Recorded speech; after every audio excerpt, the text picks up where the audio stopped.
Là, nous allons poursuivre avec une série de thèmes assez variés, certains d'ailleurs plutôt originaux. Et je vais tout de suite passer la parole à Julien Bourdoiseau, donc maître de conférence à l'Université de Tours. Merci Monsieur le Président, merci chère Patrice. Alors dans la symbolique des nombres, 40 est associé à une période de mise à l'épreuve, de transition, transformation, prise du milieu de vie, recentrage à l'essentiel en somme. La loi sous étude a précisément 40 ans, il fallait bien se retrouver pour faire le bilan. Un grand merci à Anne Guégan de m'avoir invité sur le sujet Badinter. C'est un grand honneur de travailler sous son amicale direction et de surprendre en Sorbonne. Alors, après qu'on a considéré à l'expérience que le droit commun de la responsabilité du fait des choses n'était pas le régime juridique le plus adapté à la réparation des accidents de la circulation, le législateur instaure un régime idoine exclusif dont l'application est commandée par un triptyque conceptuel innovant, en comparaison bien sûr avec celui qu'on connaît bien du droit de la responsabilité. Conducteur, véhicule, implication. On a regretté en doctrine que le législateur finalement n'est pas jugé opportun de fournir un travail de terminologie et que la définition des notions sous étude ait été renvoyée à la seule sagesse du juge. Au résultat, 40 années se sont écoulées, le contentieux ne s'est pas tari. Il faut quand même dire qu'on doit à la Cour de cassation d'avoir fourni une indication opératoire quant au sens déterminé de chacun des termes de l'équation juridique pour encadrer autant que possible l'office du juge sans figer les concepts. Là est l'essentiel en définitive, et il fallait des principes sacrément féconds en conséquence pour autoriser l'application de la loi 40 années durant, et plus particulièrement aux nouvelles mobilités de 2025, à tout le moins un certain nombre d'entre elles pour l'instant. Alors la technologie dédiée aux mobilités a fait un bond extraordinaire en quelques dizaines d'années. La robotisation du déplacement, qui est incarnée par les véhicules à délégation de conduite, est en voie d'extension, tandis que la digitalisation de l'environnement routier fait désormais du véhicule un nœud de données connectées à une pluralité d'infrastructures et de plateformes et d'opérateurs. Alors, de prime abord, la loi de 85, qui est à présent, me semble à présent confrontée à une double tension, semble dépasser en technique juridique la délégation de conduite à une intelligence artificielle fait douter que la personne qui se trouve matériellement derrière le volant soit la conductrice. De ce point de vue, il n'est pas sûr qu'il soit suffisant de prescrire, je cite le code de la route, que le conducteur doit se tenir constamment en état et en position de répondre à une demande de reprise en main du système de conduite automatisé. Pour que tout soit bien dit et qu'il n'y ait rien à faire en termes de commentaires. Quant aux engins en tout genre, j'y reviendrai, de déplacement personnel qui sont motorisés, on a quelques doutes supplémentaires relativement au refus de les rattacher à la catégorie juridique de véhicules au sens de la loi 85. Ce sont là présentées que quelques premières sources de difficultés que le législateur civil n'a pas encore appréhendées complètement, car quelques corrections ont été apportées en la matière par le législateur, notamment pénal. Alors, c'est vrai que la loi de 85 sur ce sujet n'a pas été modifiée. En revanche, le droit positif a été grossi de quelques règles nouvelles pour permettre la circulation sur la voie publique de véhicules à délégation de conduite, à délégation partielle ou totale, qu'il s'agisse de véhicules de transport de marchandises, de véhicules de personnes. Le législateur s'est aussi préoccupé du régime de la responsabilité pénale applicable à ce type de véhicule. Un texte intéressant, me semble-t-il, en raison de la portée qui est la sienne, transfère la responsabilité pénale du conducteur personne physique au conducteur, j'ai envie de dire, automate. C'est un article L123-2. Quant à l'article L311-1 du Code de la route, il renferme une définition du véhicule à délégation de conduite, ce que le législateur 85 n'a pas fait. On comprend bien, puisque le transfert peut être organisé de sorte qu'il faut que l'obligation à la dette de réparation suive un sort identique. Alors, en droit comme en économie du droit des accidents de la circulation, l'identification de l'assureur chargé d'indemnisation semble se compliquer bigrement. Pour le dire autrement, la loi de 85 est mise au défi des nouvelles modalités de déplacement et plus particulièrement le triptyque conducteur, victime, implication qu'il a paru utile de confronter, la notion d'accident n'étant pas particulièrement affectée, me semble-t-il, par l'usage des nouvelles mobilités. Alors soumettre à l'épreuve des nouvelles mobilités et risques urbains à la loi de 85 consistera plus particulièrement à réinterroger successivement les notions de conducteur, de véhicule et d'implication. Et au terme de ces quelques propos, j'espère que nous serons à même de voir si, au fond, le législateur est tenu de reprendre la plume, remettre le métier sous l'ouvrage, ou pas du tout, et laisser le régime continuer sa belle vie. Alors les nouvelles mobilités, et tout particulièrement la délégation de conduite, invitent à réinterroger la notion du conducteur. On sait que ça a été rappelé par Michel à l'instant, que cette notion est déterminante dans l'application de la loi Badinter, en ce qu'elle joue un double rôle. Elle désigne le débiteur de la dette de réparation, elle fixe l'étendue du droit à indemnisation de la victime. Pour le dire autrement, cette notion est discriminante. On sait, une première raison a été dite, il en est une autre, et je souhaite insister dessus parce que je vais y revenir. L'une des raisons de la discrimination, c'est qu'au fond, le conducteur a concouru, au premier chef, au risque de la circulation routière, en ce que l'on considère, à tort ou à raison, qu'il est à l'origine de la création d'une énergie cinétique, accidentogène, possiblement mortifère, déployée par le véhicule, raison pour laquelle on l'a sacrifié sur l'autel de l'indemnisation des piétons, cyclistes, passagers. Mais au fait, qu'est-ce que le conducteur dans le cas particulier? Pas de définition légale à la loi de 85, la jurisprudence a repris la main, on s'accorde à dire que c'est la personne qui, au moment de l'accident, a la possibilité de maîtriser les moyens de la locomotion du véhicule sur lequel il dispose des pouvoirs de commandement. On peut ramasser la jurisprudence en une formule, il est nécessaire et suffisant que l'intéressé, lors de l'accident, ait été en situation de piloter l'engin, peu importe qu'il fonctionne ou pas, au fond, seul importe l'aptitude à la conduite. Et c'est une solution que le législateur a reprise à son compte lorsqu'à propos de la conduite des véhicules à délégation de conduite, il dispose, je cite, « Le conducteur doit se tenir constamment en état et en position de répondre à une demande de prise en main du système de conduite. » Alors l'approche a le mérite de la simplicité, et l'on sait que pour être praticable, la matière doit être simplifiée. Cela étant, de la simplification du réel par praticabilité nécessaire, au simpliste par commodité inévitable, je pense qu'il y a un pas, je vais essayer de le faire. L'approche du juge, qui a été rappelée, vacille lorsqu'elle est mise à l'épreuve des véhicules dotés d'un niveau élevé d'automatisation. Dans un semblable véhicule dit de niveau 4, qui n'a pas encore reçu l'autorisation de circuler sur le territoire, sauf expérimentation, et Tesla a emmené sa voiture place de l'Étoile il y a une quinzaine de jours, la conduite est totalement assurée par un système d'information, de sorte que son utilisateur, donc celui qui est pourtant matériellement derrière le volant, n'est plus qu'un simple passager qui aura tout au plus renseigné la destination. C'est-à-dire que la personne qui a pris place au volant est techniquement dépossédée de toute faculté de contrôle dynamique et de direction. On assiste donc à une dépersonnalisation du conducteur qui est désormais remplacée par une chose, le système d'information, l'intelligence artificielle. Et sauf à personnifier cette techno, la substitution n'est pas anodine du tout. Et je crois qu'il n'est pas suffisant de prescrire, comme l'a fait le Code de la route, qu'au fond, il suffit qu'il y ait un conducteur, pas de détermination de la loi, c'est-à-dire celui qui se trouve derrière le volant. L'idée, si vous voulez, c'est que le législateur de 85 n'a pas pu du tout imaginer qu'un homme et une chose puissent tous les deux, en même temps, quasiment, avoir l'usage, le contrôle et la direction du véhicule. Je rappellerai que la techno la plus emblématique des années 80, c'est Windows 1.0. Alors, ceci étant, est-ce à dire que la loi Badinter est obsolète? Rien n'est moins sûr. Les juristes connaissent bien le cas particulier du passager, qui était matériellement au volant de la voiture lorsque l'accident est survenu, tandis que la conduite était reprise par une tierce personne, en l'occurrence le moniteur, ou prétendument assumée par un tiers, le commettant. En bref, il arrive que le conducteur ne soit pas en droit celui que les faits renseignent manifestement.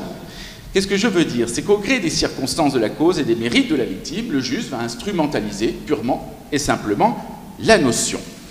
Alors si donc c'est la dialectique du cœur et de la raison qui est convoquée en la matière pour discriminer les victimes qui sont éligibles et celles qui ne le sont pas, ou, peut-être moins prosaïquement, si ce n'est là qu'une manifestation d'un redoutable pragmatisme juridique qui consiste à désigner en fin de compte la personne assurée, continuons alors l'expérience de pensée. À bien y réfléchir, la personne qui est assise derrière le volant d'un véhicule à délégation de conduite n'aurait-elle pas vocation à abandonner à un tiers la garde du véhicule qui doit en conséquence répondre de la dette de dommages-intérêts pour le cas où le dommage, l'accident survient? Ne serait-ce pas, pour le présenter autrement, en définitive, un cas de figure parmi les plus ordinaires qui soient, qui consiste à confier les clés de la voiture à un tiers pour prendre la place du passager? Dans l'affirmative, il est juste de considérer que la garantie est due par le délégataire, peu importe qu'il soit une personne ou bien une chose. Au fond, et de mon point de vue, l'autonomisation des véhicules ne change rien à l'analysation en droit du solvens, à tout le moins lorsque la conduite est alternativement le fait de l'homme ou d'une machine. Ceci pour suggérer tout de suite que le code de la route prête tout de même à discussion, parce que peu important la fonction autonome qui a été activée, le code qualifie la personne assise derrière le volant de conducteur, ce qui est de nature tout de même à interroger. Alors, cette situation semble très proche tout de même de celle de l'apprenant, qui confie au moniteur le soin de veiller à la sécurité. Ne serait-on pas dans le même cas de figure, la machine étant prétendument plus agile? Elle ne s'endort pas, elle ne consomme aucune substance psychotrope, elle ne téléphone pas au volant, elle ne commet pas d'infraction routière, elle ne chante pas.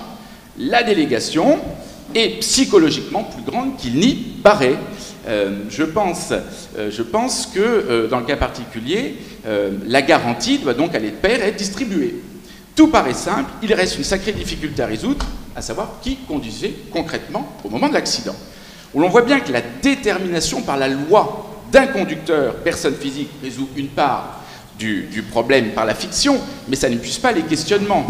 Une requête au dispositif d'enregistrement des données d'événements qui est embarqué dans les véhicules devrait permettre de lever le doute, pour autant qu'il ait été installé, ce qui n'est pas toujours le cas, et qu'on s'accorde ensuite sur cette fonction, ce qui n'est pas acquis en législation si on confronte le droit de l'Union européenne et le droit français.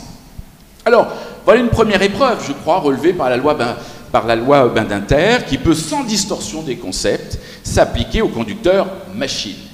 Voyons maintenant si le véhicule est susceptible d'être challengé par ces nouvelles mobilités. Notion de véhicule et plus particulièrement mise à l'épreuve des engins de déplacement personnel électrique. Alors, les trottinettes, les gyropodes, les vélos assistés. Une première remarque peut être faite au sujet de tous ces engins. Tandis qu'ils se sont installés durablement dans le paysage urbain quand ils ne jonchent pas les trottoirs, gênant toutes les personnes à mobilité réduite, ils sont impliqués dans de très nombreux accidents de la sécurité de la route, il faut bien convenir que le législateur a dicté très peu de règles à leur propos. Alors si, on trouve dans le code de la route une règle qui explique que ces machines ne doivent pas aller au-delà de 25 km/h, très bien, et puis toute une série d'interdictions allègrement violées. Un mineur de moins de 14 ans n'a pas le droit de conduire une trottinette, il doit circuler sur une piste cyclable, et puis il ne faut pas transporter de passagers. Là, on est quand même très loin de la prescription, mais laissons. Au résultat, lecture faite du code de la route, ces engins ne sont pas compris dans la catégorie juridique des véhicules. Et dans la mesure où ils ont un moteur, ça ne sera pas facile de les assimiler à un piéton. Bon. Quant aux tribunaux, ils ont été évidemment saisis de la question des actions en réparation du dommage. Ils tergiversent, la jurisprudence n'est pas fixée. On a une décision de la Cour de justice de l'Union, très, très remarquée, de 2023, qui dit en substance, c'est à propos des véhicules, des fauteuils roulants électriques automoteurs, poussés jusqu'aux trottinettes, qu'au fond, ce ne sont pas des engins assujettis à la loi de 1985. Donc qu'est-ce que ça veut dire, au moins pour le droit français? C'est qu'il faut faire application du droit commun de la responsabilité du fait des choses. Une drôle de révolution. Alors, après tout, pourquoi pas? On l'a fait pendant des années. Jusqu'en 1896 pour les accidents industriels, et on l'a rappelé tout à l'heure, jusqu'en 1985 pour les véhicules automoteurs. Alors, essayons. L'ennui, on le sait bien, c'est que peuvent être opposées les causes d'exonération. Donc, moralité, la victime ne va pas être correctement indemnisée. Je le redis, c'est un obstacle à la réparation intégrale du dommage.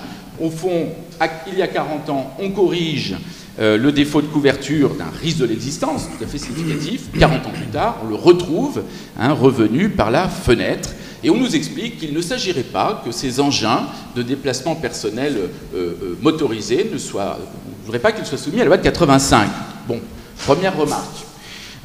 La généralité de l'article L211-1 du Code des assurances qui définit le véhicule renferme des marqueurs de généralité qui autorisent, au moins techniquement, le rattachement de ces engins à l'obligation d'assurance. Seconde remarque. Un droit spécial des accidents a été inventé pour indemniser les victimes d'une énergie cinétique, accidentogène, voire mortifère, produite par des engins dangereux. Je vous pose donc la question, est-ce que les trottinettes ou un engin qui se déplace à 25 km/h n'est-il pas dangereux? Si on répond par l'affirmative, je m'étonne donc, en raison du choc et de l'énergie déployée, qu'il ne soit pas soumis à la loi de 85. Je me demande si on ne gagnerait pas à considérer que le déploiement d'une énergie préjudiciable soit le critère, la clé de rattachement de ces engins à la catégorie juridique des véhicules. Et à l'aune de ce critère, j'imagine qu'il faudrait sans doute affiner pour éviter les divergences d'interprétation et donc le défaut d'assurance. Tous les engins de déplacement personnel motorisés auraient une vocation naturelle à entrer dans le champ d'application de la loi 85, tandis que les fauteuils roulants qui ne produisent pas cette énergie cinétique ont vocation à être exclus, et pas parce que ce sont des dispositifs médicaux. C'est tout le moins l'idée que je me fais du sujet. Donc l'assurance devrait être rendue obligatoire. De ce point de vue, je partage l'avis de la Fédération des sociétés d'assurance qui considère que ces engins sont soumis à la loi de 85 et à l'obligation d'assurance. Où l'on conclut à l'épreuve finalement des nouvelles mobilités que le véhicule est adapté.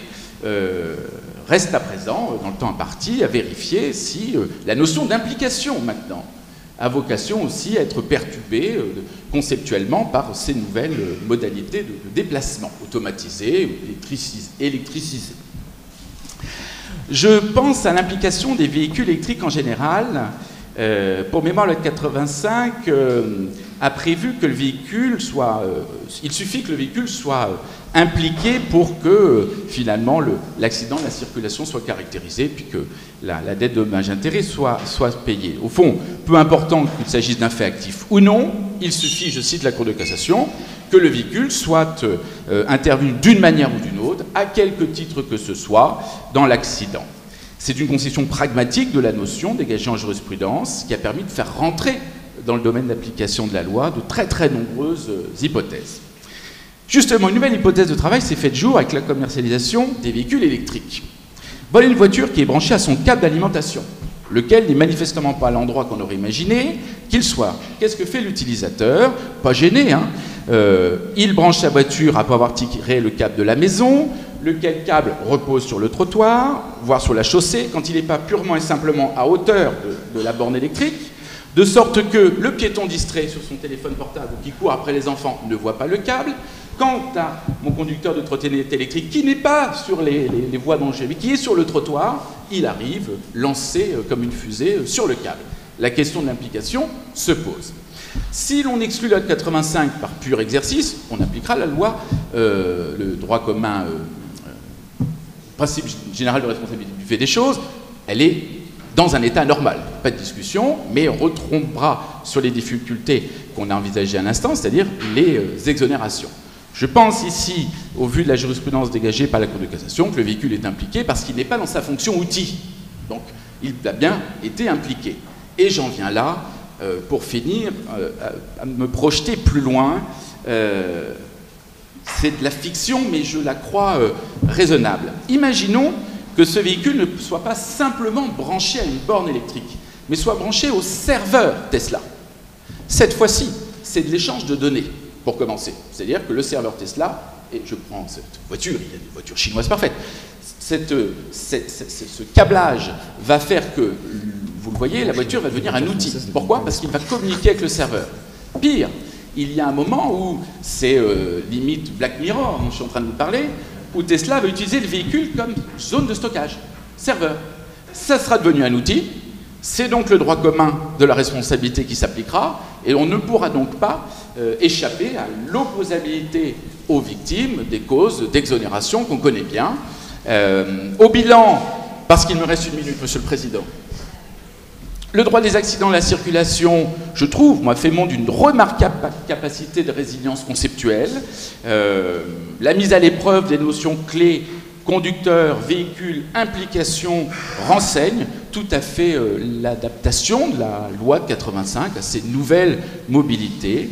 Simplement peut-être remarquer que le temps est venu d'étendre le domaine d'application à tous ces dispositifs engins motorisés de déplacement parce qu'ils sont tout simplement intrinsèquement dangereux, parce qu'ils produisent tout simplement une énergie cinétique accidentogène et voire mortifère. Mais je vous ai tout dit, je crois, dans le temps imparti, de nouvelles mobilités. Je vous remercie beaucoup de votre attention.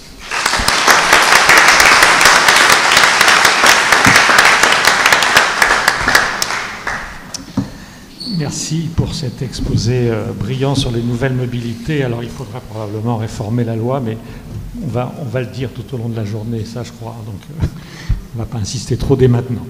Alors le second thème, ce sera donc mon collègue Jonas Knetsch, professeur dans cette université, avec un thème très intéressant qui va nous faire sortir un petit peu du territoire français, l'influence du droit européen sur l'interprétation de la loi Badinter, avec cette question, le renouveau vient-il de Luxembourg?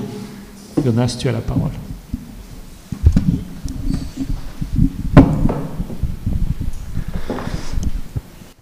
Cher Patrice, merci beaucoup pour ces propos introductifs, mesdames et messieurs.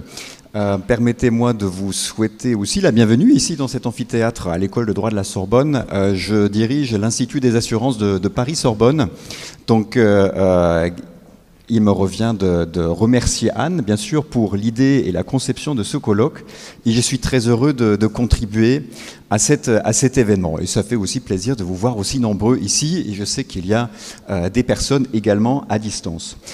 Lorsque Anne m'a demandé si je voulais contribuer à ce colloque sur les 40 ans de la loi Badinter, j'ai réfléchi effectivement à ce que je pourrais lui proposer et je me suis dit, en tant que directeur de l'Institut des assurances, ce serait bien quand même de mettre un peu d'assurance dans ma contribution. Et je me suis dit qu'un sujet à l'intersection entre responsabilité civile et assurance, et si l'on y ajoute encore un peu de droit européen, cela pourrait être tout à fait intéressant peut-être. Donc je me suis lancé un petit peu dans une démarche qui consistait à explorer une vieille question que je me pose depuis une dizaine d'années à peu près, qui est celle de l'européanisation de notre matière, c'est-à-dire de la matière du droit de la responsabilité et du droit des assurances. Et donc, effectivement, qui m'a renvoyé un petit peu à une interrogation, à un paradoxe, pourrait-on dire, qui résulte un petit peu d'un constat des sources de notre ordre juridique. C'est un petit peu paradoxal, effectivement, de constater que le droit de l'Union européenne régit aujourd'hui un nombre très important de matières de droit privé, au point parfois d'en avoir évincé quasi totalement le droit national, quand on pense par exemple au droit de la consommation, au droit de la concurrence, au droit international privé, où ce n'est guère que du droit de l'Union européenne que l'on enseigne et que l'on applique. Eh bien, quand on confronte cet état des choses à la matière de la responsabilité et du droit des assurances, eh bien, la comparaison est assez contrastée. Pourquoi ? Parce qu'en matière de responsabilité civile, on constate qu'il n'y a guère que quelques îlots européens qui se sont formés ici ou là, quand on pense aux produits défectueux, quand on pense aux données personnelles, aux droits de la concurrence, aux droits de la propriété industrielle peut-être encore, mais on ne peut pas vraiment parler d'un droit européen de la responsabilité civile, malgré effectivement le développement de ces règles européennes. Je pense qu'on en est encore loin d'un véritable système européen de la responsabilité civile. Quand on se tourne maintenant vers le droit des assurances, le constat n'est pas moins paradoxal parce que, en matière d'assurance, on constate qu'il existe certes une Europe de l'assurance avec un passeport unique des assureurs, avec des règles communes sur l'établissement, le contrôle, la distribution des produits d'assurance. En revanche, quand on regarde d'un peu plus près le droit des contrats d'assurance, eh bien, on s'aperçoit effectivement que là encore, l'européanisation n'est pas du tout aussi avancée que dans les autres pans du droit des assurances.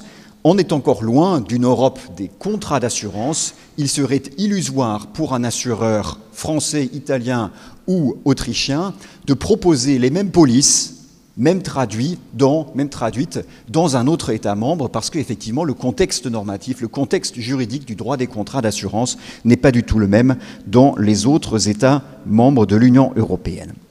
Sauf en matière d'assurance automobile. En matière d'assurance automobile, effectivement, eh bien, on est face à un vaste corpus de règles issues de l'Union européenne. Et si le projecteur et l'ordinateur ne nous avaient pas lâchés, je pourrais effectivement vous proposer, une liste des directives, mais simplement à titre d'information. On en est à 7. On en est à 7 aujourd'hui, 7 directives qui ont été successivement adoptées depuis 1972. La dernière date de 2021. C'est la directive 2021-2118. Alors, qu'est-ce qu'on trouve dans ces directives ? On trouve par exemple une définition des véhicules soumis à l'obligation d'assurance. Et Julien a déjà abordé un tout petit peu cette question-là. On trouve également des règles sur le contrôle de l'obligation d'assurance, sur les montants de la garantie d'assurance, sur les organismes qui suppléent les assureurs en présence d'un véhicule non identifié ou non assuré. On a le droit d'action directe et on a bien sûr aussi toutes les règles procédurales qui facilitent l'indemnisation des victimes en cas d'un accident transfrontalier avec des bureaux de liaison qui permettent effectivement facilement à des victimes de s'y retrouver. Alors je ne vais pas parler effectivement de ces directives. Et je sais qu'il y a encore beaucoup de choses qui ne fonctionnent pas aussi bien que ce qu'on pourrait espérer. Ce qui m'intéresse ici, c'est dans quelle mesure ces directives en matière d'assurance automobile, dont la transposition est assez discrète, assez peu commentée en droit français. La dernière transposition de la directive de 2021 date du décembre 2023 par une ordonnance et un décret. Ils ont modifié un petit peu à la marge le livre 2 du Code des assurances, mais finalement, on ne trouve pas grand-chose dans la littérature sur ces transpositions. Mais ce qui m'intéresse, en fait, dans l'examen de ces directives, c'est la manière dont la Cour de justice de l'Union européenne, et c'est pour ça que dans le titre de ma conférence, je parle de Luxembourg, c'est la manière dont la CJUE interprète ces directives et la manière dont ces interprétations peuvent influencer, par un effet réflexe, par un effet par ricochet, influencer le droit matériel de la responsabilité et de l'indemnisation français. J'aurais pu intituler mon intervention aussi « Loi Badinter et droit de l'Union européenne à la recherche de l'effet réflexe ». Parce qu'effectivement, je pense qu'il y a depuis une dizaine d'années à peu près une jurisprudence importante de la part de la CJUE que l'on ne peut plus ignorer en France, où on a un peu la tendance à considérer que la loi Badinter, c'est un produit national, et donc on raisonne un petit peu en vase clos sur le fondement du droit national. Je pense que dans les années à venir, il y aura beaucoup plus d'influence européenne en la matière, et je vais essayer de vous le démontrer. Alors, d'où vient cette mise à l'épreuve de la loi Badinter par le droit de l'Union européenne? Quelle est déjà la légitimité, en fait, du droit européen en la matière? Ce serait le premier point. Et le deuxième point, ce serait effectivement la confrontation entre droit européen et loi Badinter. Alors, parlons d'abord de la légitimité du droit européen. Pourquoi j'en viens à parler de Luxembourg et de la CJUE? Eh bien, il faut prendre un détour par la question classique des liens entre responsabilité civile et assurance. Là, je ne vais pas énoncer des lieux communs parce que vous connaissez ça aussi bien que moi. On sait que la responsabilité civile entretient des rapports très étroits avec le droit des assurances. On sait que les régimes de responsabilité objective, c'est-à-dire sans faute, n'auraient jamais connu autant de succès en France sans le développement de l'assurance de responsabilité. Et on sait aussi, probablement, vous aussi, que, effectivement, en France, il y a une très forte culture assurantielle qui a justement favorisé l'essor des responsabilités objectives. Multiplication des assurances obligatoires, essor, généralisation de l'assurance multirisque habitation, de l'assurance multirisque entreprise. Probablement, la France, c'est les pays avec le plus grand nombre d'assurances obligatoires, ce qui entraîne effectivement une évolution du droit de la responsabilité vers une certaine objectivation. Aujourd'hui, pour faire bref, il n'existe plus guère de risque de responsabilité qui ne soit pas, ou du moins qui ne puisse être couvert par une garantie d'assurance, y compris dans le monde de l'entreprise. Pourtant, malgré ces liens que l'on connaît très très bien, malgré ces liens, eh bien, on a l'habitude, que ce soit dans la pratique, dans l'enseignement, mais aussi dans la recherche, à traiter comme des disciplines séparées le droit de la responsabilité et le droit des assurances. On pourrait presque penser qu'il y a un principe de séparation entre responsabilité civile et assurance, et d'ailleurs qui est formulé comme tel dans d'autres États, et qui est formulé comme tel aussi par la CJUE. Alors qu'est-ce que je veux dire par séparation? Mais c'est un peu comme si formellement on tenait un peu à l'écart ces deux pans-là, droit de la responsabilité et droit des assurances. Un peu comme s'il s'agissait de deux membres d'une même famille ou d'un même couple qui ne pourraient pas vivre l'un sans l'autre, mais que dans la proximité, on ne l'assume pas finalement aussi ouvertement, parce que, eh bien, historiquement, eh bien, ces deux disciplines sont nées dans des domaines distincts. Alors, qu'est-ce qui résulte de ce principe de séparation? Ben, sur le plan formel, les juges s'interdisent de tirer de la couverture assurantielle, ou de son absence de couverture, un quelconque élément de motivation. Alors on le sait bien sûr, on le sait, le juge lorgne sur la couverture assurantielle du défendeur. Et il n'hésite pas à quand même, ne serait-ce que dans sa tête, tirer un certain enseignement pour dire que oui, eh bien, le défendeur sera responsable parce qu'au fond, ce n'est pas lui qui paye, mais son assureur. On sait que bien sûr, il y a cette réflexion dans la tête des juges. Mais pour le moins, le juge s'interdit de le dire ouvertement. Bon. Alors quand on se tourne maintenant vers la loi Badinter, vers la loi de 85, on constate déjà que la loi de 85 occupe une place un petit peu étrange dans cette configuration, parce qu'elle brouille un petit peu les frontières entre responsabilité et assurance. Pourquoi?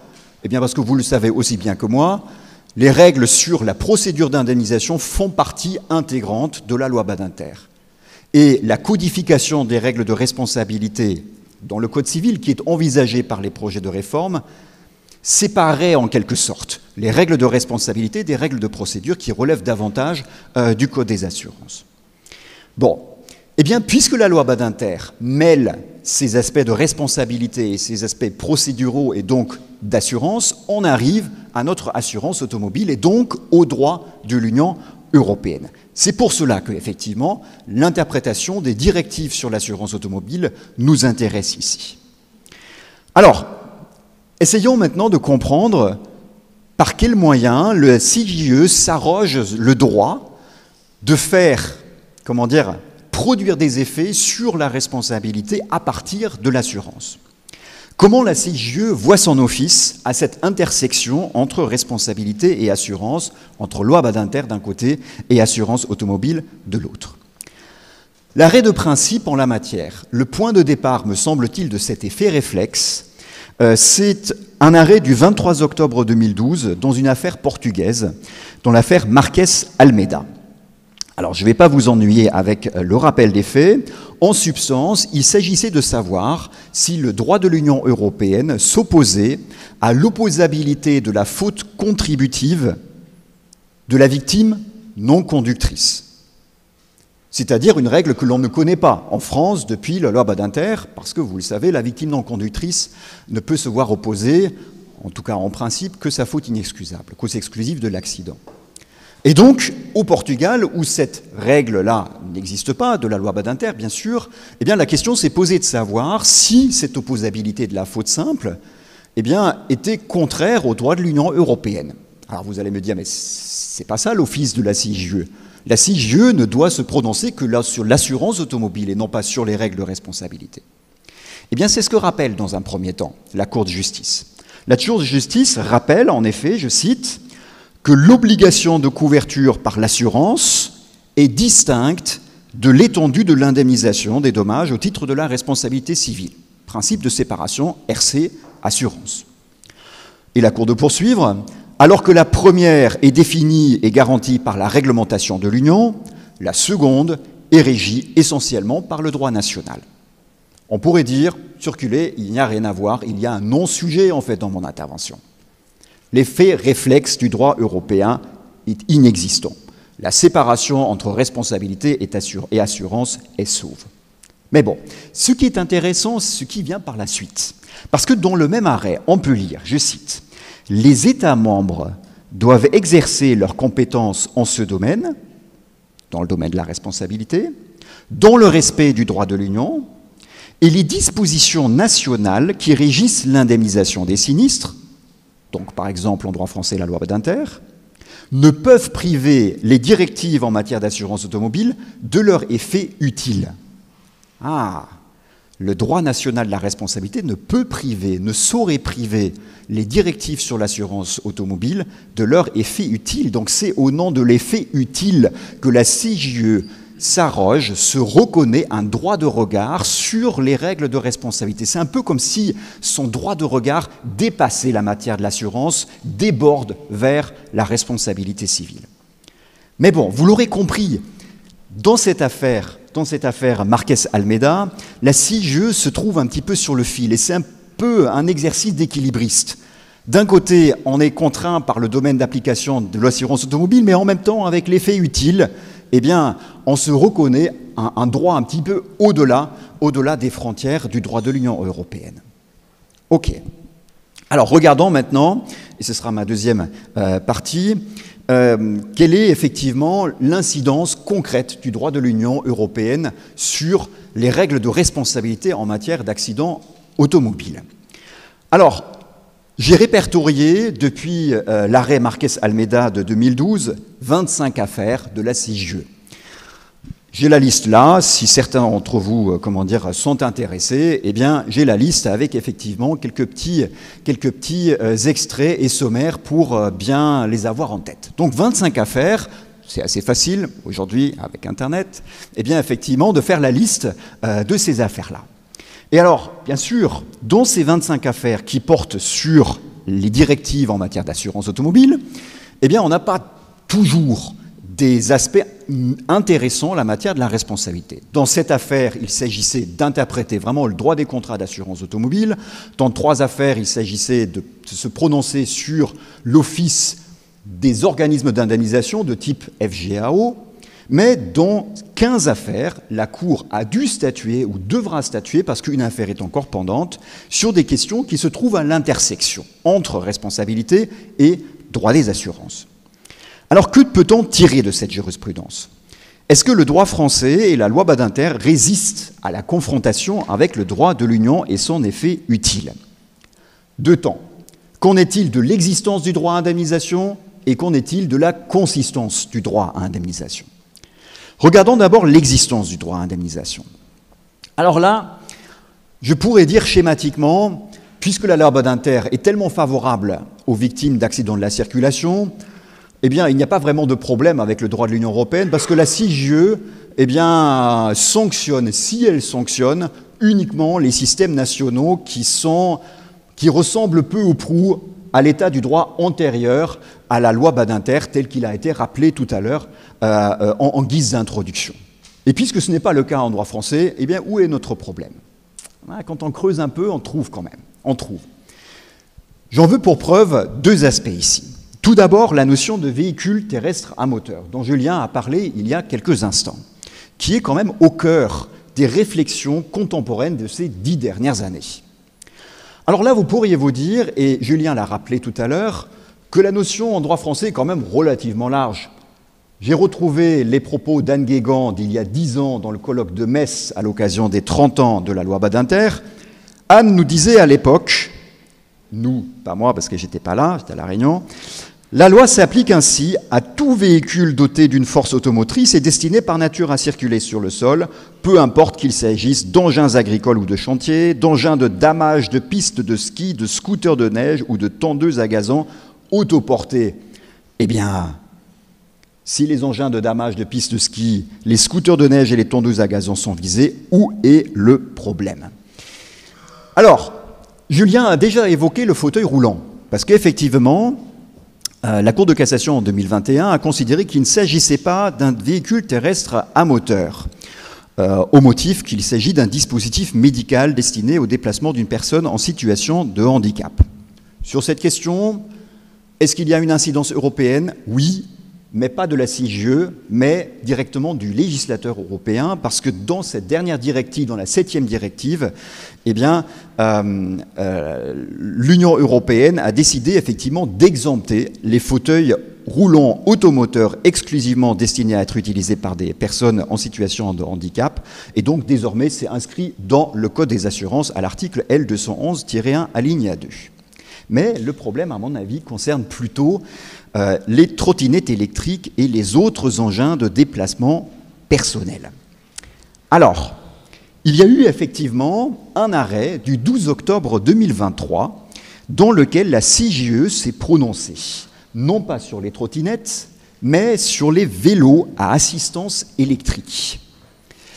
Alors, l'arrêt n'est pas très simple à lire, parce qu'effectivement, l'apport de cet arrêt consiste à dire que les vélos à assistance électrique ne sont pas soumis à l'obligation d'assurance, s'ils ne fournissent qu'une assistance au pédalage et si la fonction d'autotraction, je cite, ne peut être activée qu'après utilisation de la force musculaire. Très bien, mais alors est-ce qu'il faut interpréter à contrario que les vélos qui ne sont pas que à assistance électrique, mais qui ont une fonction d'autotraction autonome, sont soumis à l'obligation d'assurance? Ce serait logique, en fait, d'avoir cette interprétation-là. Et de là, on pourrait presque dire, ce serait presque par la force des choses que l'on attirerait dans le champ de l'assurance obligatoire les trottinettes électriques. Cela me paraîtrait absolument absurde que la CIGE insiste sur le fait que la force musculaire soit nécessaire pour exempter le vélo à assistance électrique de l'obligation d'assurance, et qu'il dirait par la suite, non, mais les trottinettes électriques, ça ne relève pas non plus de l'obligation d'assurance. Donc non, moi je pense que sur la question du véhicule terrestre à moteur, comme il y a une coïncidence, une concordance qui est voulue entre la notion assurantielle et la notion civiliste, eh bien il faut désormais regarder la jurisprudence de la CIGE. Et je pense que de cet arrêt de 2023, on peut très clairement déduire que oui, la trottinette électrique relève de l'obligation d'assurance qui est au demeurant la position de France Assureur et qui est la position de l'ensemble des autres États membres de l'Union européenne. Donc à mon avis, il n'y a plus aucun suspense là-dessus, je me trompe peut-être, attendant la jurisprudence, mais cela m'étonnerait tout de même. Deuxième aspect, la notion d'accident. Alors sur cette question, la loi Badinter a une attitude un petit peu ambiguë, parce qu'effectivement, avec le critère de l'implication et l'interprétation extensive de la notion de circulation, on a pu attirer dans le champ d'application de la loi Badinter des dommages dont on peut se dire, est-ce qu'il y a encore un lien finalement avec la circulation ? Mais il y a quelques îlots où les choses ne sont pas aussi claires que cela. Pensons par exemple aux incendies des véhicules stationnés, où la jurisprudence était un petit peu fluctuante. Pensons aux accidents lors d'une course automobile, où là, il y a cette jurisprudence un peu étrange, où les autres participants à la course automobile ne peuvent pas invoquer la loi Badinter, alors que c'est bien sûr un fait de la circulation. Pensons en troisième lieu aux accidents causés par les outils appartenant à un engin de travail, où là aussi, il y a quand même une restriction dès lors que l'outil ne participe pas, Julien l'a rappelé, à la fonction de déplacement. Et enfin, quatrième cas, où la loi Badinter n'est pas forcément très favorable à la victime, en France, on a tendance à considérer qu'un accident est incompatible avec une action intentionnelle. Lorsqu'on se sert d'un véhicule comme d'une arme, la loi Badinter se tait et on renvoie la victime au dispositif sur l'indemnisation des victimes d'infractions. Mais on le sait, le dispositif SIVA-FGTI est moins favorable que la procédure d'indemnisation de la loi Badinter. Bon, alors est-ce que dans ce domaine-là, il y a une incidence de la CIGE ? À venir, je pense, à venir. Alors, je ne vais pas être trop long, donc je ne vais pas vous parler des arrêts qui ont statué sur des cas qui, en droit français, ont clairement été intégrés dans le champ de la loi Badinter. Donc là, ça ne nous intéresse pas tant que ça. Mais il y a une affaire qui me paraît intéressante, une affaire de 2017. Pour vous la faire courte, il s'agissait d'une configuration un peu étrange, où le voleur d'un véhicule s'était éloigné du terrain sur lequel il avait volé ce véhicule. Il se trouvait que le propriétaire s'en était aperçu. Grosso modo, il a couru derrière le voleur et derrière le véhicule, Et le voleur, voyant qu'il ne pouvait pas s'échapper aussi rapidement, a fait demi-tour et a essayé effectivement de renverser le propriétaire par le véhicule. Il a réussi d'ailleurs, parce que le propriétaire avait effectivement des blessures relativement graves. Le propriétaire du véhicule a ensuite demandé à son assureur de responsabilité de l'indemniser. L'assureur a dit « Écoutez, c'est un peu étrange là, vous nous demandez de couvrir la responsabilité vis-à-vis de vous alors que vous êtes l'assuré et que le responsable c'est un tiers. Dans cette configuration-là, non, c'est pas possible. » Alors, la CIGE nous dit en substance, si, ça relève de l'assurance automobile. Et en droit français, ce serait probablement le cas aussi s'il n'y avait pas le côté intentionnel. Mais ce qui me paraît intéressant ici, c'est qu'il s'agissait effectivement d'une action intentionnelle du voleur. Il a volontairement pris le véhicule, il a effectivement foncé sur le propriétaire. Et ce qui me paraît intéressant ici, c'est qu'on pourrait très bien effectivement demander à la CIGE, lors d'une question préjudicielle, si l'éviction de l'action intentionnelle et donc le renvoi au dispositif CIVI-FGTI est compatible avec les directives sur l'assurance automobile. Et sur ce point-là, honnêtement, je ne suis pas sûr de ce que la CIGE pourrait répondre. Il n'est pas sûr que la CIGE ne réponde pas dans ce cas-là « Ah bah si, parce qu'effectivement, il faut que ce soit l'assurance qui paye ». Ce serait complètement contre-intuitif pour nous, parce qu'effectivement, pour nous, action intentionnelle égale CIVI-FGTI. Mais pourquoi pas, effectivement? Dans d'autres pays, on ne s'embête pas, on considère que c'est quand même un accident automobile, même s'il y a un côté intentionnel. Bon. Alors, j'arrive bientôt à la fin de mon temps de parole, et je vois les yeux bienveillants, mais tout de même un peu fermes du président de séance. Donc, il va falloir que j'en arrive à ma fin.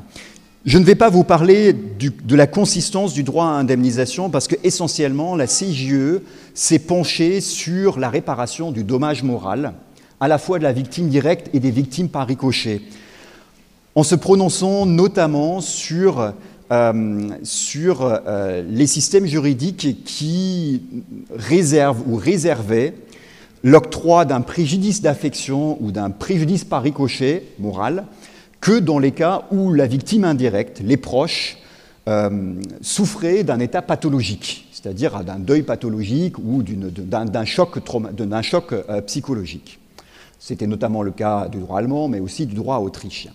À chaque fois, la CIGE a tout de même réservé au législateur national et au droit national ses prérogatives, n'a pas sanctionné en fait ces droits-là, Mais elle a quand même tiré une certaine limite en disant on ne peut pas exclure catégoriquement les préjudices immatériels des proches, comme cela a été le cas dans un système juridique national, il me semble que c'était le droit slovène de mémoire. Et donc ce que je voudrais vous dire ici, c'est que peut-être sur ce deuxième volet, sur la consistance du droit à indemnisation, donc les effets de la responsabilité si vous voulez, eh bien, je dirais que le potentiel du droit de l'Union européenne est peut-être un peu moindre que sur le premier, du moins pour le droit français. Mais, et cela me permet d'en arriver à la fin, et de faire aussi la transition vers la tribune des professionnels qui va intervenir après la pause. Alors je sais qu'il y a encore 2 interventions ici sur cette tribune, mais après la pause café, on va entendre justement les cas dans lesquels la loi Badinter n'est pas applicable, et donc un droit étranger peut être applicable. Et donc, je pense que dans la perspective d'un praticien, eh bien, il peut être intéressant de se tenir au courant de la jurisprudence de la CIGE en matière d'assurance automobile et donc, a fortiori, de responsabilité du fait des accidents de la circulation, pour savoir si cet argument de l'effet utile des directives de l'assurance automobile n'est pas aussi un bouclier contre l'application d'un droit national étranger qui serait par trop défavorable à la victime. Cela me paraît assez intéressant comme argument. Par ailleurs, je pense que, même en tant que juriste français, on se doit de garder un œil sur la jurisprudence de la CIGE en matière d'assurance automobile, parce que, comme je l'ai dit, il y a tout de même cet effet réflexe du droit de l'Union européenne sur la loi Badinter. Merci beaucoup pour votre attention. Merci, mon cher Jonas. Pour cet éclairage de droit européen, je suis sûr que tout le monde n'avait pas vraiment réfléchi à l'incidence de l'effet utile des directives relatives à l'assurance sur l'application de la loi Badinter en France. Et donc, c'était très intéressant ces réflexions sur cette influence possible dans l'avenir. Alors, nous en arrivons maintenant au troisième thème. Thème et variations sur le conducteur et le gardien. Et c'est Jérôme Julien, professeur à Toulouse, qui va nous en parler. Tout un programme, 2 concepts clés de la loi. Merci, Monsieur le Président. Alors, je tiens à remercier chaleureusement Anne Guégan pour son aimable invitation à venir participer avec vous à cette journée sur les 40 ans de la loi Badinter. Je suis très heureux d'avoir quitté mes terres toulousaines et d'être parmi vous aujourd'hui. La loi de 85 est une loi qui est exemplaire, me semble-t-il. En tout cas, elle est exemplaire sur un point, c'est que, s'agissant en tout cas de sa partie droit de la responsabilité, elle est quasiment inchangée depuis 40 ans. Dans un univers législatif atteint d'une frénésie qui parfois est un peu préoccupante, c'est quand même un cas relativement unique. Même si à cette stabilité textuelle correspond, alors je ne veux pas dire une instabilité, mais en tout cas un caractère mouvant évidemment de l'interprétation jurisprudentielle. Le caractère hybride de la loi de 85 a maintes fois été relevé. Ce n'est plus tout à fait du droit de la responsabilité, ce n'est pas totalement et pleinement du mécanisme assurantiel, mais un savant mélange, un savant dosage d'un petit peu les deux. Les notions que l'on a dans cette loi de 85 sont nouvelles, se veulent nouvelles, mais on sent bien que le cordon ombilical avec le droit de la responsabilité civile n'a jamais véritablement, entièrement en tout cas, été tranché. Et il y a sans doute plusieurs raisons à cela, sans doute des raisons d'ordre psychologique, au regard d'un certain atavisme du droit commun de la responsabilité civile, dont on a du mal à se départir. Raison également tirée des ambiguïtés de la loi, qui est restée à mains égards au milieu du gué, une sorte d'entre-deux qui confine bien souvent au clair-obscur, et puis par l'introduction de notions nouvelles qui ne sont pas définies. Et face à des notions nouvelles qui ne sont pas définies, eh bien, le réflexe premier du juriste est d'opérer une comparaison par rapport à ce qu'il connaît déjà, en l'occurrence le droit commun. Et c'est tout à fait le cas d'une notion qui est essentielle, centrale dans la loi de 85, et pourtant non définie, à savoir qui sont les débiteurs, qui sont les responsables, et derrière eux, qui est l'assureur, évidemment, qui va être désigné. Alors on le sait, la loi de 1985, dans son article 3, parle de l'auteur de l'accident, bon, ce qui est une notion évidemment vague, mais à l'article 4, évoque spécifiquement le conducteur ou le gardien. Alors, notion importante, mais notion non définie. Qu'est-ce que la conduite? Qu'est-ce que la garde? Ces notions sont-elles complémentaires? Sont-elles antinomiques? Se recouvrent-elles parfois? Eh bien, un petit peu tout cela en même temps. Il y a des gardiens conducteurs, il y a des conducteurs non gardiens, et il y a des gardiens qui sont non conducteurs. Donc évidemment, ça commence un petit peu à être compliqué. Une chose est certaine, seuls les conducteurs et les gardiens permettent l'application de la loi. Dans les autres hypothèses, on va recourir au droit commun de la responsabilité civile.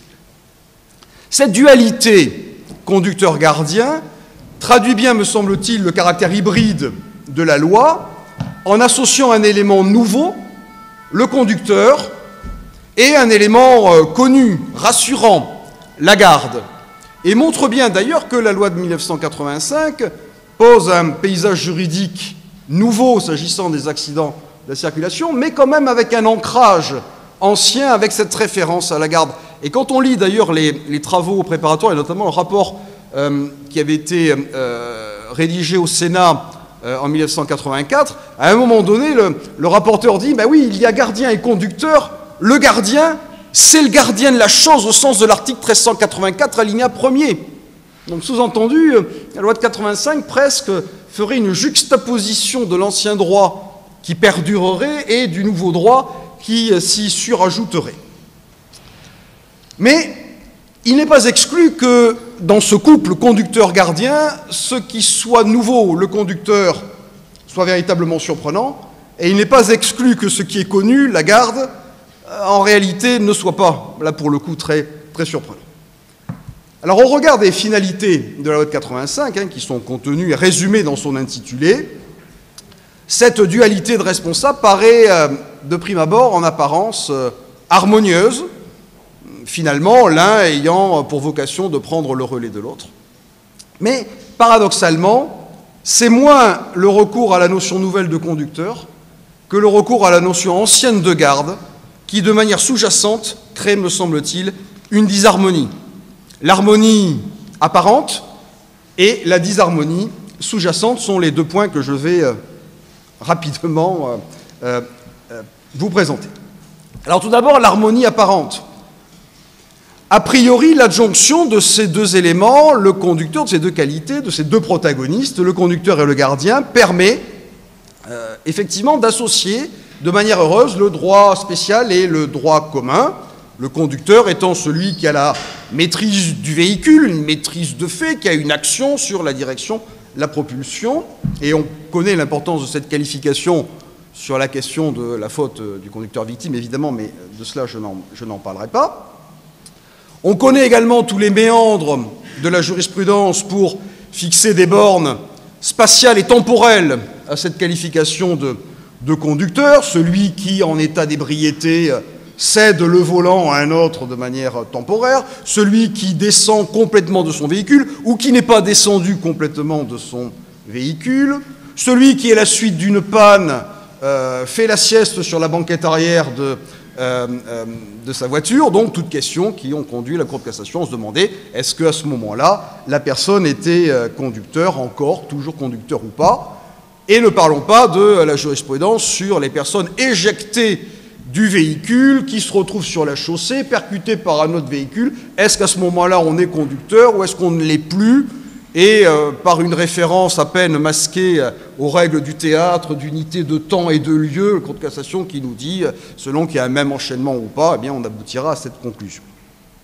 Donc l'idée de la notion de conducteur, nouvelle certes, mais la Cour de cassation a pu poser un certain nombre de jalons. Je ne reviens pas sur ce qui a été excellemment dit par Julien Bourdoiseau sur les véhicules autonomes qui vont conduire là effectivement à s'interroger de nouveau sur la notion de conducteur. Quant à la notion de gardien, eh bien, de l'avis unanime, c'est la notion qui pose au moins de difficultés, puisque le gardien, c'est celui qui, comme en droit commun de la responsabilité du fait des choses, a l'usage, la direction et le contrôle de la chose. Donc conducteur d'un côté, gardien de l'autre, on associe le droit spécial, le droit commun, le droit nouveau, le droit ancien, cela ne pose pas de difficulté. Et non seulement cela ne pose pas de difficulté, mais cela est très utile en pratique parce que ça permet de résoudre toute une série de difficultés. Alors, difficulté évidemment, quand il y a dissociation. Quand c'est la même personne qui est à la fois conducteur et gardien, il n'y a pas de problème évidemment. Mais toutes les fois où vous avez une dissociation entre la qualité du conducteur et la qualité du gardien, alors là, cette distinction est extrêmement utile. L'exemple le plus topique, c'est celui du véhicule qui n'a pas de conducteur, parce qu'il est stationné. Donc là, il n'y a pas de conducteur, mais il y a un gardien. Donc la référence à la garde, ici, va être indispensable. D'autant plus que, mais j'y reviendrai, conformément au droit commun, pèse sur le propriétaire une présomption de garde, qui est évidemment très utile. Lorsque le conducteur est un préposé, là encore, le recours à la notion de garde est intéressant parce qu'on sait que dans le droit commun, il y a une incompatibilité des qualités de préposé et de gardien, c'est le commettant qui est gardien. Donc là, c'est pas compliqué. Le gardien du véhicule, ça va être le commettant. Et en plus, si le préposé est dans les limites de la mission qui lui a été impartie, en plus, dispose d'une immunité. Donc tout va pour le mieux dans le meilleur des mondes. Lorsque un seul véhicule est impliqué dans l'accident et que le conducteur, qui n'en est pas le gardien, est victime, eh bien, le recours à la notion de garde permet à ce conducteur d'agir contre le gardien pour obtenir indemnisation de son préjudice. Par conséquent, effectivement, il semble y avoir une association harmonieuse entre la notion de garde et la notion de conducteur, l'une pouvant prendre le relais de l'autre. Pourtant, me semble-t-il, derrière cette apparence d'harmonie qui est une harmonie fonctionnelle, se dissimule une véritable disharmonie, mais qui est une disharmonie notionnelle. Pour le dire simplement, je ne vais pas avoir le temps de tout détailler, mais pour le dire simplement, autant la notion de conducteur me paraît pertinente dans la loi de 1985, autant j'ai davantage de doutes sur la pertinence de la notion de garde introduite dans la loi de 1985. Pourquoi? Comment dissocier le conducteur du gardien? À partir du moment où on dit que le conducteur dispose d'une maîtrise sur le véhicule, maîtrise de direction, maîtrise de propulsion, j'ai ce côté véhicule autonome, véhicule classique, le conducteur de sa Twingo. Bon, comment ne pas en conclure logiquement qu'il a l'usage, la direction et le contrôle de la chose? Est-ce que, par nature, le conducteur n'est pas nécessairement un gardien? Et si la référence à la garde dans la loi de 1985, c'est celle du droit commun, la garde de la chose, c'est un pouvoir de fait, c'est un pouvoir unique. Si c'est un pouvoir unique, ça signifie que la garde est alternative. Et si la garde est alternative, à partir du moment où il y a un conducteur, cela ne signifie-t-il pas que le propriétaire, parce qu'en fait c'est lui dont il est question, est-ce que ça ne signifie pas que le propriétaire a nécessairement transféré la garde à ce conducteur, sauf si on a une hypothèse de vol, des dépossessions involontaires. Mais comment est-ce qu'on ne pourrait pas qualifier le conducteur de gardien? Et si c'est le conducteur qui, dans les faits, a l'usage, la direction et le contrôle de la chose, par définition, ça ne peut plus être le propriétaire. Donc comment définir cette notion de gardien qui serait gardien non conducteur? Ne faudrait-il pas réserver cette notion de gardien à la seule hypothèse du véhicule stationné, c'est-à-dire du véhicule sans conducteur, auquel cas, effectivement, on peut penser que la garde revient au propriétaire. Alors bien sûr, on objectera et on objectera à raison, que quand on regarde le droit commun de la responsabilité du fait des choses et la question du transfert de la garde, il y a quand même énormément de variations. Et les hypothèses dans lesquelles on refuse le transfert de la garde de la chose, bien qu'une personne l'utilise ou la manipule, ces hypothèses ne sont pas rares. Et quand on regarde la jurisprudence, on est frappé par le fait que cette jurisprudence est un peu impressionniste et que le transfert de la garde est refusé bien souvent pour des raisons bonnes ou pour des raisons un peu moins bonnes, parce qu'il n'y a pas eu une information suffisante donnée à la personne qui va utiliser la chose. Cela permet de bloquer en quelque sorte le transfert de la garde, parce que la chose est complexe ou dangereuse. Dans certains arrêts, on nous dit « mais oui, mais la possession de la chose a été délivrée à titre temporaire, pour un laps de temps court, donc est-ce que c'est suffisant à entraîner le transfert de la garde ?» Voire, la possession de la chose a été transférée pour l'intérêt de celui qui a transféré, et donc on devrait considérer qu'il demeure gardien. Mais alors, on a un peu le sentiment que du droit général de la responsabilité du fait des choses, on a gardé surtout ce qui est problématique. C'est-à-dire surtout les jurisprudences qui sont, non pas contestables, mais en tout cas discutables au regard des faits. Si on prend l'hypothèse du véhicule seul impliqué, avec un conducteur dont les tribunaux diront que c'est un conducteur non gardien, donc il peut agir contre le propriétaire, en réalité, pour obtenir réparation de son préjudice. Qu'est-ce qui justifie l'action de ce conducteur contre le gardien? Certes pas le recours à la garde commune, qui impliquerait que les deux eussent possédé des pouvoirs identiques mais concurrents sur la chose. Certes pas non plus une incompatibilité des qualités de conducteur et de gardien, puisqu'il y a des conducteurs qui sont gardiens. Certes pas encore que, une conception juridique de la garde. Je pense qu'on se rapproche un peu de l'idée, c'est-à-dire que le gardien non conducteur, en fait, c'est le propriétaire. Mais si on va jusqu'au bout de la logique, et si la garde redevient juridique, hein, ce qu'elle n'est plus depuis, depuis l'arrêt Franck. Si la garde revient juridique, à ce moment-là, comment peut-il y avoir transfert de la garde au conducteur? Donc ça pose d'autres difficultés. Mais je pense quand même qu'il y a une idée sous-jacente. Ou alors une vague idée de garde divisée. C'est-à-dire que le conducteur a effectivement pouvoir de fait sur le véhicule, mais le propriétaire n'est pas totalement dépossédé. Voilà. D'ailleurs, dans certaines hypothèses, il y a un arrêt au moins où la Cour de cassation a fait application de la garde divisée dans la loi de 1985. C'est assez surprenant de voir que cette théorie dont on dit depuis des décennies que finalement elle n'est plus que d'application extrêmement subsidiaire, eh bien, brûle encore de certains faits. Au final, pour conclure, je crains que ma conclusion s'avère décevante. Y a-t-il véritablement une différence entre le conducteur et le gardien, mis à part que le premier est derrière le volant et que le second n'est pas derrière le volant? Par la référence à la notion de gardien, la loi de 1985, même pour répondre à des besoins très concrets, il n'est pas question ici de le contester, loin d'avoir apporté une stabilité ou la stabilité d'une notion juridique connue et au contour net, a surtout permis d'importer toutes les imprécisions d'une notion qui laisse place à une telle variété de solutions qu'au final, elle en devient quasiment inconsistante. En fait, tout se résume à une seule question: le propriétaire du véhicule est-il responsable? Oui, sauf ce qui prouve qu'il y a un transfert de garde, dans des hypothèses où il est intéressant d'agir contre lui, bien entendu. Mais les raisons qui permettent d'admettre la responsabilité de ce gardien ou de la refuser semblent assez mystérieuses, en fait.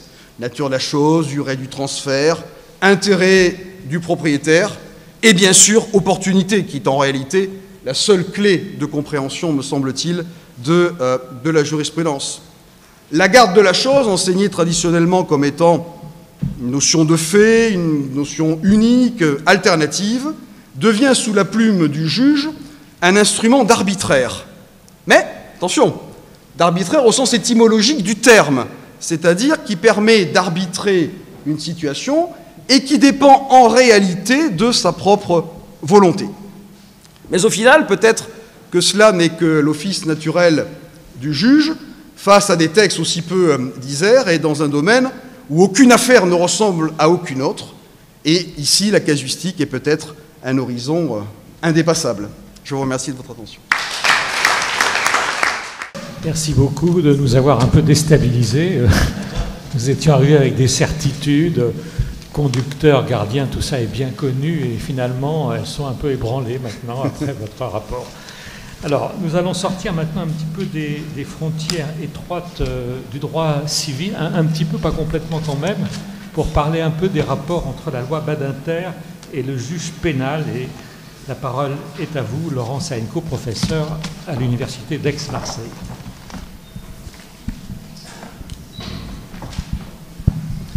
Merci beaucoup, Monsieur le Président. Alors, mes remerciements vont bien évidemment d'abord à mon ami Anne Guégan. Je suis ravi de revoir, ainsi qu'à l'IRJS pour la gentillesse de leur invitation. Je suis très honoré d'être là, ce qui me permet de revoir des collègues que je n'ai pas vus depuis longtemps.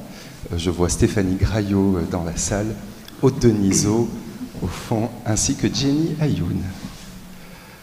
Réfléchir au rapport entre la loi Badinter et le juge pénal, c'est aborder un sujet qui est difficile, qui est un sujet technique et qui est finalement assez méconnu. Il est vrai que, pour être honnête avec vous, les pénalistes n'ont jamais témoigné de réel enthousiasme pour cette loi qu'ils considèrent comme une pure loi de droit civil. Et je le dis sans mépris aucun. Sur la forme, ce sentiment me paraît justifié. Après tout, la loi de 85 ne contient aucune infraction pénale et son objectif est d'écarter le régime de la responsabilité fondée sur la faute pour justement faciliter la réparation des préjudices survenant à l'occasion d'accidents de la circulation. Aussi noble soit-il, cet objectif n'est cependant pas ou peu bercé d'intérêt général. La loi de 85 est une loi faite pour les victimes, alors que le droit pénal, lui, est pensé pour les auteurs, le principe de l'égalité criminelle ayant pour objectif de définir les infractions avec la plus grande précision possible afin de protéger les libertés les plus essentielles. Ce désintérêt du droit pénal pour la loi de 85 se confirme à la lumière des missions que la loi confie au juge répressif. Rappelons que ce juge est saisi à titre principal de l'action publique, c'est-à-dire de l'action qui va lui permettre de prononcer des peines à l'encontre de personnes reconnues coupables d'avoir commis des infractions. Que le juge pénal soit le juge de la peine, cela n'aura échappé à personne. Mais peut-il, à la marge, être le juge de la réparation, peut-être le juge de la circulation? Une réponse positive est peut-être envisageable, je dis bien peut-être, lorsqu'on se rappelle qu'en plus de l'action publique, le juge pénal peut également être saisi d'une action civile. Il en sera ainsi lorsque la victime d'une infraction se constituera partie civile devant lui afin de lui demander réparation du dommage que lui aura causé l'infraction dont elle a souffert. L'action civile sera alors considérée comme l'accessoire de l'action publique, comme une action dépendante de celle-ci.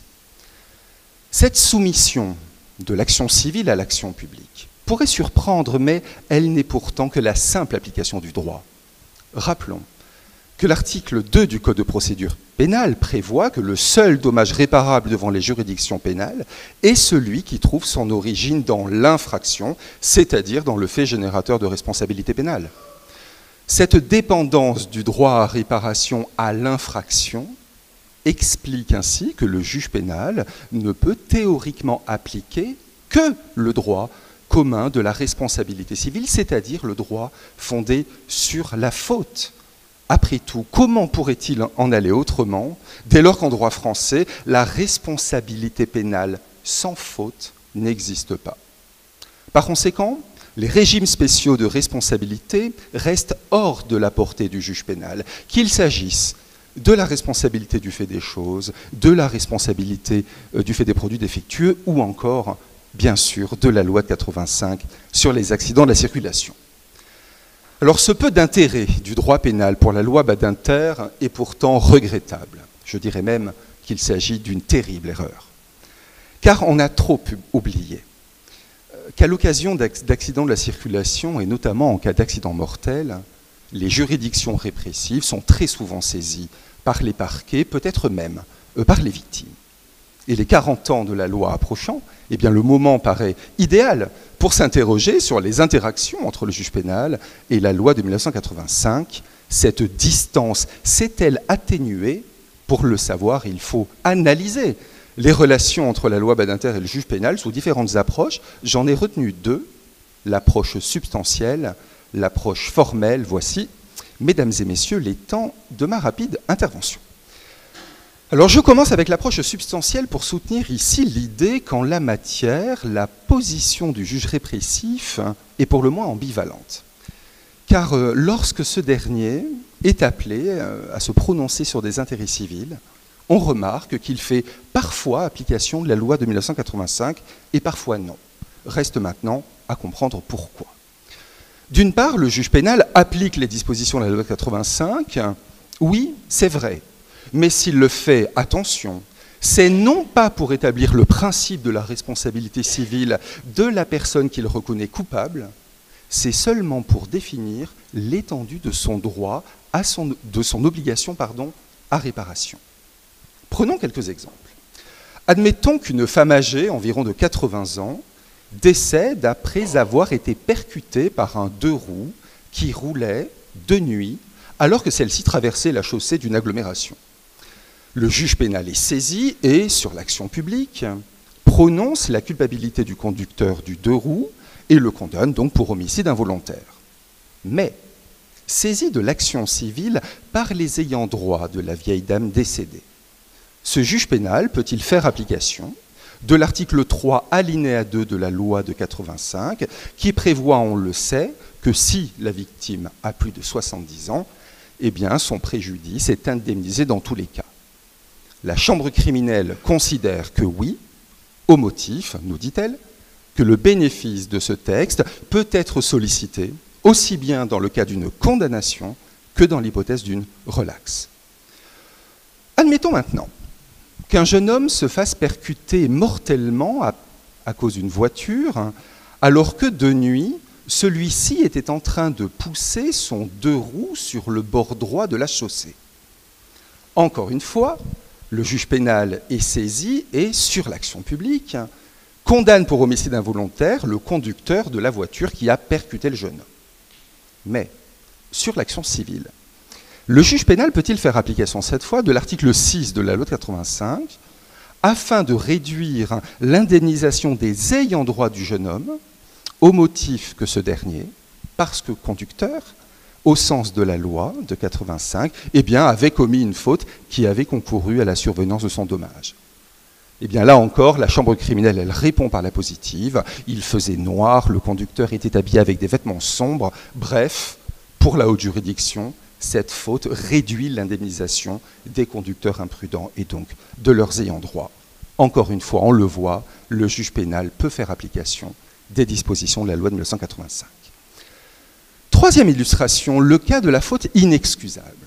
Alors on sait que la loi Badinter interdit d'opposer aux victimes non conductrices leur propre faute, à l'exception de leur faute inexcusable, à tout le moins si celles-ci sont la cause exclusive de l'accident. Alors beaucoup l'ignorent, je l'ignorais aussi, mais la chambre criminelle de la Cour de cassation fait très souvent application de cette disposition. Ce fut notamment le cas dans une affaire où un conducteur, au volant de son véhicule automobile, avait poursuivi 2 individus en scooter qui venaient de commettre un vol à la tire. Le véhicule automobile percute le scooter des 2 malfrats et blesse, hélas, le passager arrière du scooter. Sur l'action publique, cette fois, ce sont évidemment les 2 conducteurs qui sont condamnés. Le conducteur de la voiture est reconnu coupable de blessures involontaires, tandis que le conducteur du scooter, lui, est reconnu coupable de vol aggravé. Sur l'action civile, en revanche, la question se posait de savoir si le passager du scooter devait être privé de son droit à réparation. Après tout, il s'est rendu coupable de complicité de vol. La haute juridiction estime cependant que non. Pour elle, la victime a droit à une réparation intégrale de son préjudice, car le vol n'était pas la cause exclusive de l'accident, lequel a été provoqué par le fait que le conducteur de la voiture n'avait pas maîtrisé son véhicule. En somme, on constate que le juge pénal applique la loi de 85 lorsqu'il s'agit de définir l'amplitude de l'obligation de réparation de la personne qui est reconnue coupable. Est-ce que cela signifie qu'il peut l'appliquer dans toutes les circonstances? Bien sûr que non. Car, d'autre part, le juge pénal ne pourra pas parfois appliquer la loi de 1985 et en raison, je vous dirais, d'un fait social, lequel, beaucoup d'accidents de la circulation trouvent leur origine dans un fait intentionnel, cela a été dit, mais qui tombe très souvent sous le coup d'une qualification pénale.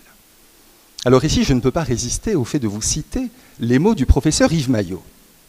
Il peut arriver, dit-il, et il arrive même souvent, qu'un accident de la circulation ne procède pas d'une imprudence, mais d'une action délibérée à des fins bien comprises d'agression physique de la victime. Les hypothèses ne manquent pas, dit-il, qui témoignent de ces comportements vengeurs ou redresseurs de tort liés au tempérament redoutable de certaines personnes. Alors, les blessures qui en résultent relèvent de la qualification de violence volontaire, voire de violence aggravée avec usage d'une arme.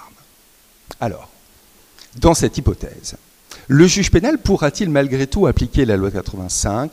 Eh bien, la Cour de cassation ici s'y refuse.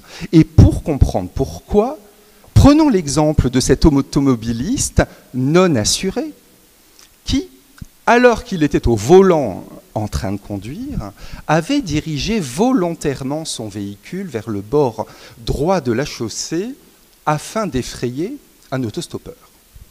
Le véhicule lui échappa et l'autostoppeur fut blessé. Sur le volet pénal, le conducteur fut reconnu coupable de violence volontaire avec usage d'une arme, le véhicule jouant ici le rôle de l'arme. Mais sur le volet civil, la question se posait de savoir si le juge pénal pouvait faire application de la loi 85. Et la chambre criminelle considère que non. Je cite ses motifs.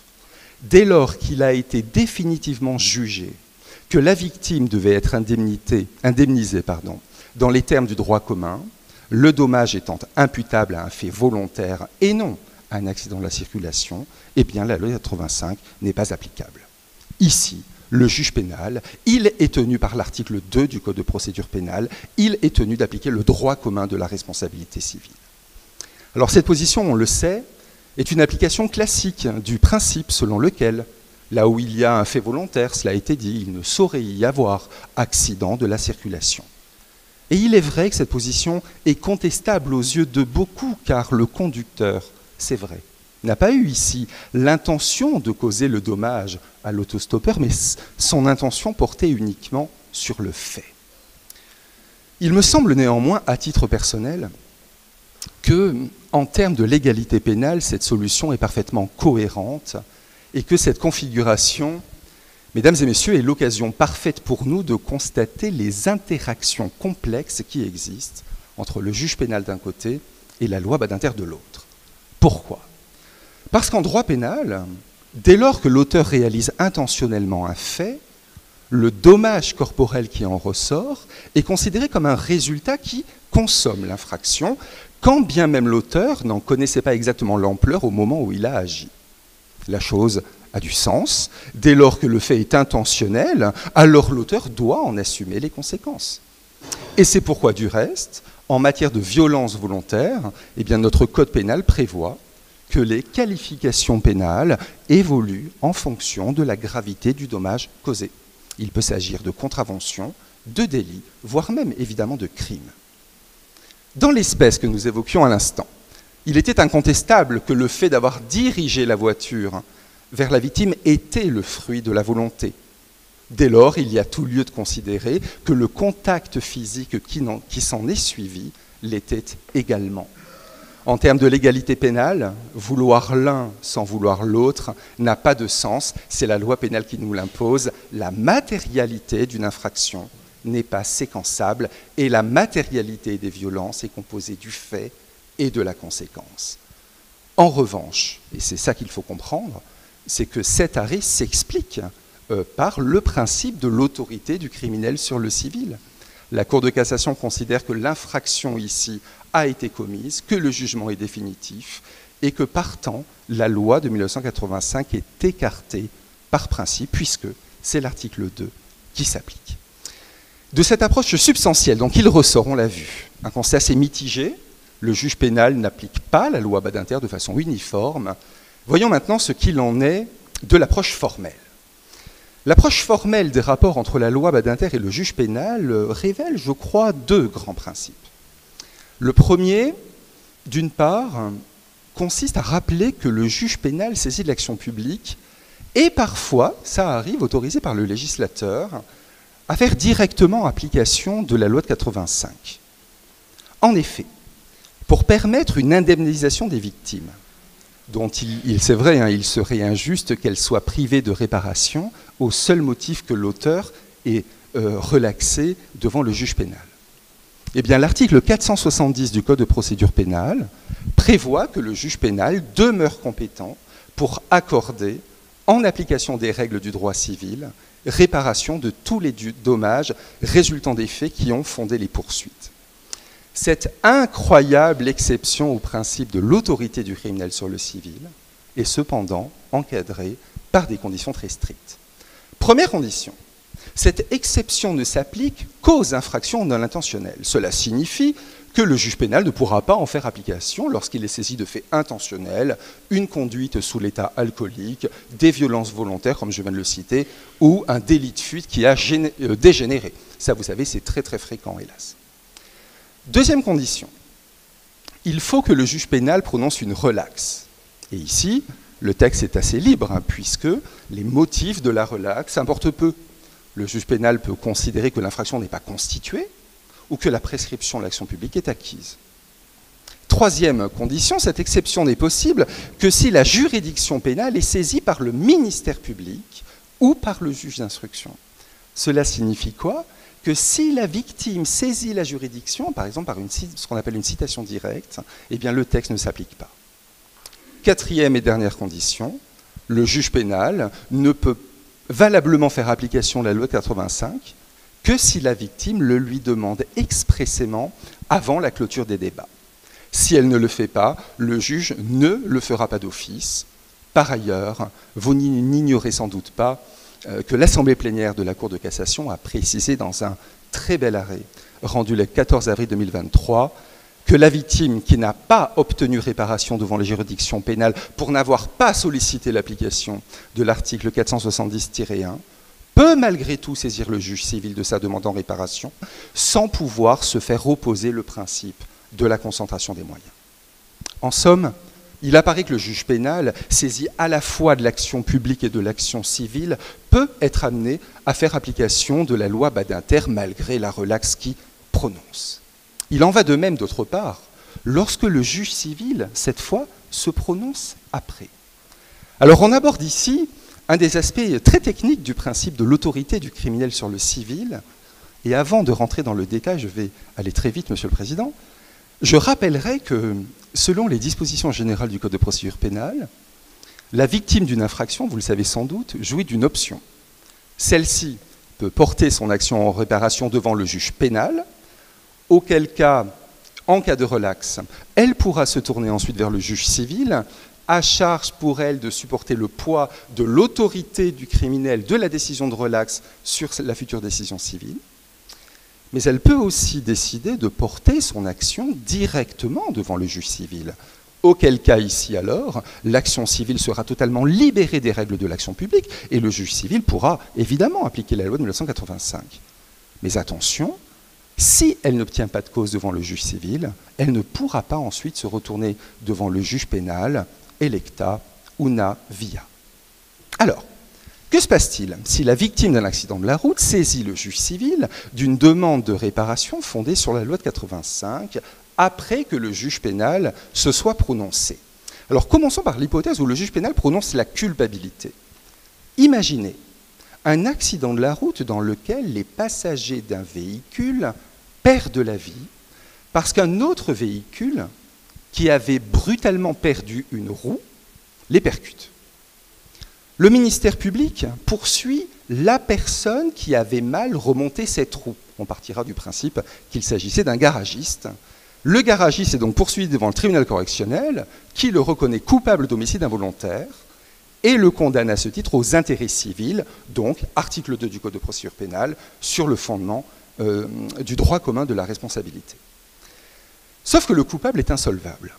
Alors les ayants droit des passagers décédés se tournent vers le juge civil pour demander réparation de leur préjudice, cette fois au propriétaire du véhicule sur le fondement de la loi de 1985 en qualité de gardien. Et là la question elle est redoutable. La reconnaissance de la culpabilité au pénal empêche-t-elle le juge civil de faire application de la loi Badinter à l'encontre d'une autre personne?